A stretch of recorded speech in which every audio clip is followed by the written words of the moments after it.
danger of today's version of the mythical homespun, aw shucks TV totalitarian Lonesome Roads, Glenn Beck, is summed up by remarks today in which he claimed that a revolution has begun in this country, a stealing of America in the guise of an election, and his repeated insistence that the president is a Marxist.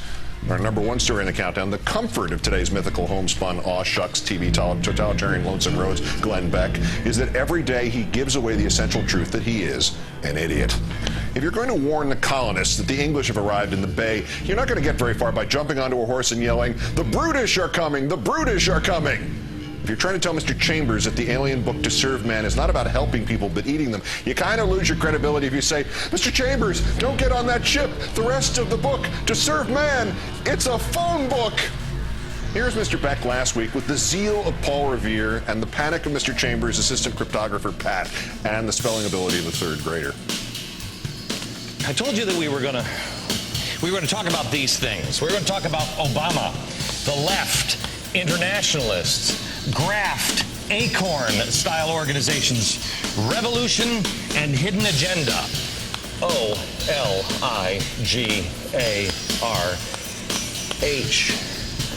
One letter is missing.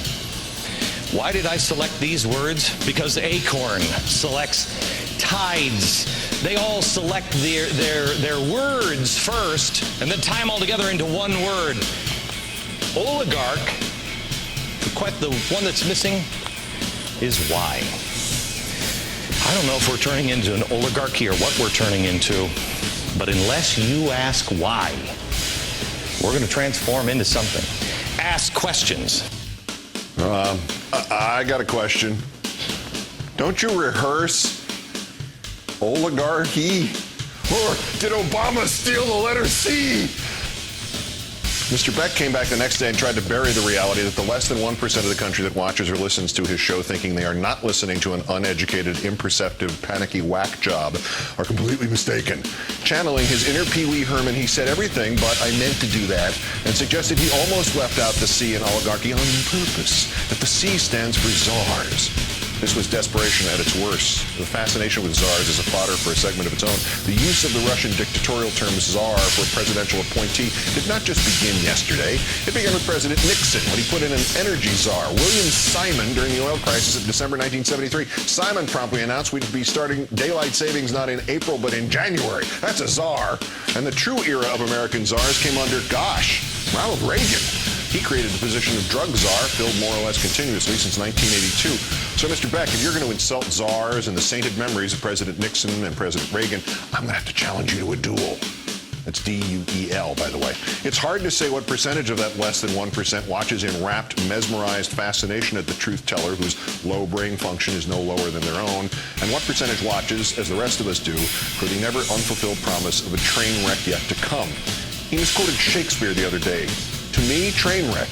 To his gullible viewers, golly, he knowed about Shakey's Pizza. I mean, look, he quotes Theodore Roosevelt. Yeah, the guy who looks like the mountain. We speak without fear while basing it all in fact. Walk softly and carry a big stick. That ain't a gun, man. That is the facts.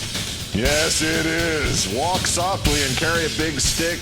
Speak softly and carry a big stick. Whatever. That is the facts. One other thing here. College communications programs don't teach you much about actual broadcasting, but I have one professor whose full-time job was as general manager of one of the local radio stations, and among many things, he taught me one truth that he said separated the men from the boys. "I hate those egotistical Good Morning World sign-ons," Don Martin said to me. "People watch and listen to radio and TV one person at a time, talk to one person at a time. Whenever I hear 'Good evening, everyone,' I turn around to see who comes in the room with me when they say that. Ahem." Well, hello, America. Good night, America. And don't forget, squawk softly, carry a big brick, and leave off the last C for savings. Let's count down for this 2,314th day since the previous president declared mission accomplished in Iraq.